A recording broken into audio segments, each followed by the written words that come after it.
YCP ఎప్పుడైతే downfall వస్తుందో ఈ డౌన్ఫాల్ వస్తున్నప్పుడు ఆటోమేటిక్గా కాంగ్రెస్కి అప్కమింగ్ వస్తున్న సమయంలో షర్మిలా గారు సడన్గా ఎంట్రీ ఇచ్చి కాంగ్రెస్ పార్టీలో జాయిన్ అవ్వడం అనేది ఇది వైసీపీకి తీవ్ర నష్టం. ఎందుకంటే మళ్ళా వైసీపీ నుంచి కాంగ్రెస్ ఓట్ బ్యాంక్ మళ్ళీ వస్తుంది, ఓట్ బ్యాంక్ అంతా మళ్ళీ వస్తుంది. నాకు తెలిసి ఆల్మోస్ట్ టీడీపీలో ఎంతమంది జాయిన్ అవుతారో జనసేనలో ఎంతమంది జాయిన్ అవుతారో నాకైతే తెలియదు, కానీ ఆల్మోస్ట్ వైసీపీ నుంచి కాంగ్రెస్లోకి చాలామంది జాయినింగ్స్ ఉన్నాయి. మనం షర్మిలా గారు రానప్పుడు వాళ్ళకి సీట్లు రావు, ఓట్లు రావు అనుకునే వాళ్ళంతా 16% పైన ఓటింగ్ వస్తుంది. ఒక ఎంపీ సీటు రావడానికి అవకాశాలు ఉన్నాయి, 11 ఎమ్మెల్యే సీట్లు రావడానికి అవకాశాలు ఉన్నాయి. ఈ మూడు పార్టీలకి షర్మిల గారు గట్టి పోటీ ఇస్తారా? గట్టి పోటీ కొన్ని ఏరియాలో నువ్వా నేననేస్తారు. అది వైసీపీకే నష్టం వస్తుంది తప్ప టీడీపీకి జనసేనకి నష్టం రాదు. జనసేనకి నష్టం అంటే నేను అనుకుంటున్నా, ఇప్పుడు అనుకుంటానంటే కాంగ్రెస్, సిపిఐ, సిపిఎం, ఆమ్ ఆద్మీ ఇవన్నీ కలిపి ఒక కూటమి అవుతాయి. బీజేపీ ఇవన్నీ ఒక కూటమి అవ్వచ్చు. మేబీ ఇది అటు మారచ్చు, అది ఇటు మారచ్చు, ఏవైనా చెప్పలేము. ఎందుకంటే ఇంకా చాలా సమయం ఉంది కాబట్టి సందర్భాలు చాలా ఉన్నాయి. కాంగ్రెస్కి అటు అవ్వచ్చు, ఇటు అవ్వచ్చు. ఏది మనం శాశ్వత శత్రువు శాశ్వత మిత్రులు లేదు ఉండరండి, అటు ఉంటాయి ఇటు ఉంటాయి. కాకపోతే జాతీయ పార్టీలు 2 ఉన్నాయి, ఒకటి బీజేపీ, ఒకటి కాంగ్రెస్. ఎవరో ఒకవైపు రావాల్సిందే ఎవరైనా సరే. కనుక మళ్ళీ 2వ భారత జోడయాత్ర చేస్తున్నారు.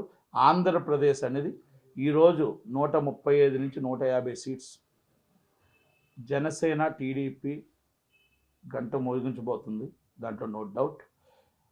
నేను 23 సీట్లు అనుకున్నాను, గెలిస్తే 23, 24 వస్తాయి అనుకున్నాను. ఇప్పుడు కాంగ్రెస్ షర్మిలా గారు రావడం ఇంకా బాగా తగ్గిపోతుంది.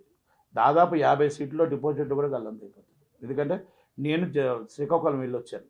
శ్రీకాకుళంలో 8 సీట్లు బంపర్ మెజార్టీతో గెలుస్తాయి, 2 సీట్లు కూడా బటాబటీ మెజార్టీతో ఉన్నారు.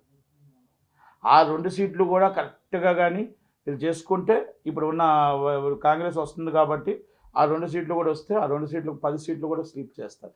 34 సీట్లు ఉన్నాయి ఉత్తరాంధ్రలో 34 సీట్లకి 29 నుంచి 30 సీట్లు గెలుస్తారు జనసేన టీడీపీ. మీరు ఇప్పుడు ఇవాళ చాలామందికి సీట్స్ అది ఎందుకు సీట్లు ఇవ్వట్లేదా, సీట్లు ఇస్తున్నారా ఇవ్వట్లేదా అని చాలామంది ఒక అభియోగాలు జరుగుతున్నాయి. ఓకే, వాళ్ళ సొంతం, ఆ పార్టీ ఇష్టం, ఏ పార్టీకి వచ్చే. కానీ నేను మీకు వాళ్ళు ఎప్పుడో చెప్పాను 2 నెలల క్రితమే, ఈ బూతులు మాట్లాడుతున్న మంత్రులు అందరికీ సీట్లు ఉండవు, ఒకవేళ సీట్లు ఇచ్చినా కూడా వీళ్ళు గెలరు అని. అమర్నాథ్ గారు సీట్ అవుట్, ఇంకా అంబటి గారి సీట్ ఉంది, అది ఉంటుందో ఉండదో నాకైతే తెలియదు, కానీ ఉన్నా లేకపోయినా ఇంకా బూతుల మంత్రులు అందరికీ కూడా అయిపోయింది, ఆల్మోస్ట్ అంత అయిపోయింది. ఒకళ్ళు ఉన్నా కూడా వాళ్ళు గెలరు. అంటే ఎందుకు నేను అంటున్నానంటే మనం ఉదయం లెగిస్తే ఎదుటివాడిని తిట్టడం కాదండి, మనం ఏం చేసామో చెప్పాలి.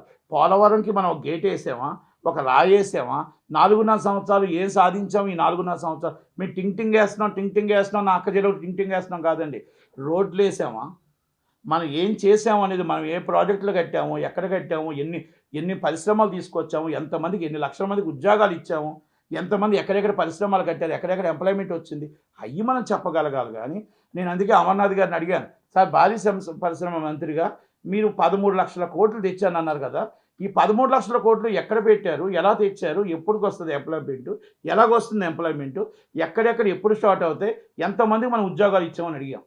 చిరంజీవి మాస్టర్ గారు గెలిచారు, సుధాకర్ గారు ఓడిపోయారు. ఇప్పుడు ఆయన సభ్యత్వాన్ని కూడా రాజీనామా చేసేసారు వైసీపీకి.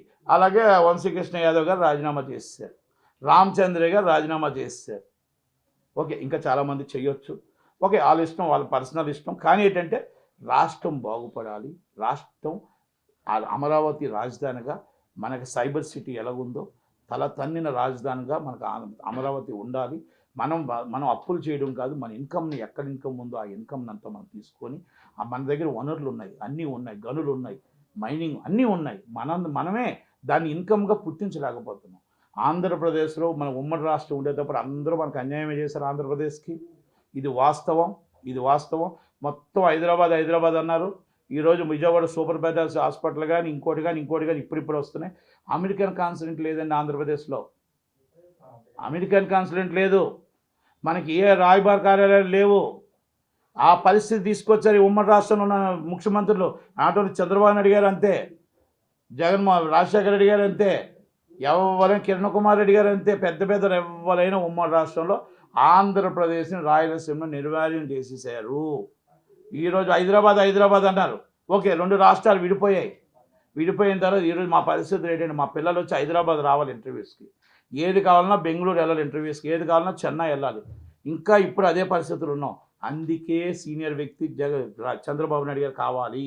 చంద్రబాబు నాయుడు గారు వస్తే ఇవన్నీ కూడా మొత్తం టోటల్గా కరెక్ట్గా సెట్ అవుతుంది. ఇంకొక 5 సంవత్సరాలు చంద్రబాబు నాయుడు గారికి ఇచ్చి ఉంటే ఆంధ్రప్రదేశ్లో సస్యామలంగా చూసేవాళ్ళం. మనం పోలవరం అవ్వచ్చు, ఇంకోటి అవ్వచ్చు.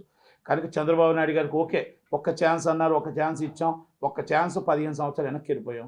మళ్ళా చంద్రబాబు నాయుడు గారి పాలన, జగన్మోహన్ రెడ్డి, ఇది మన పవన్ కళ్యాణ్ గారి పాలన వస్తే దాని మీద మనం ఈ 5 సంవత్సరాల్లో రాష్ట్రం అభివృద్ధి చెందుతుంది. తర్వాత మనం మన పిల్లలందరూ కూడా ఉద్యోగాలు అన్నీ వస్తాయని నా ఉద్దేశం.